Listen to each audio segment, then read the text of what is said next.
हा तुम्ही घर जप जपा, बाबाच्या नावाची दामाळे जपा, म्हणजे बाबाला द्या असं नाही. मोठ्यानं जप केला त्यापेक्षा मनात केलं तर 1000 पटाने जास्त आहे. मनापेक्षा ध्यानात केलं त्याच्या 1000 पटाने जास्त आहे. म्हणून एवढ्या दिवसात 10 तरी माळी वाढा. कानाला ऐकायला नको यायला, मनामध्ये विचार नको यायला. 1000 जे फळ तोपर्यंत एकाग्र चित्त करा तरी फळ फार मोठं मिळेल. मातीचा उद्देश मला गुरुने जो शब्द दिला तो मरून जा, पण त्याला तेच जीवन यावं. हा शब्द फार कर्मपाठ आहे, तुम्हाला जीवन देणारा आहे सद्गुरूचा शब्द. हा शब्द तुम्ही धरला तर तुमचा बरोबर काळात अंतकाळी तुमचा परमेश्वर काही ना काहीतरी सोय लाईल.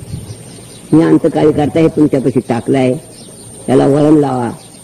सकाळीच उठायचं वळण लावा, जप करायचं वळण लावा, दान करायचं वळण लावा, समाधान होईल अशी कार्य करायचं वळण लावा. ही वळण लावा. पडिली वळण इंद्रिया सकळा, त्या इंद्रियाला वळण पाडलं ती सत्कार्य करतील. आपला तरुण उपाय होईल. सद्गुरूची शब्द वायाला जाणार नाही. तसा हा शब्द सगळे शब्द सोडा, पण हा एवढा मंत्र शब्द हा सोडू नका. त्र्यंबकेश्वर.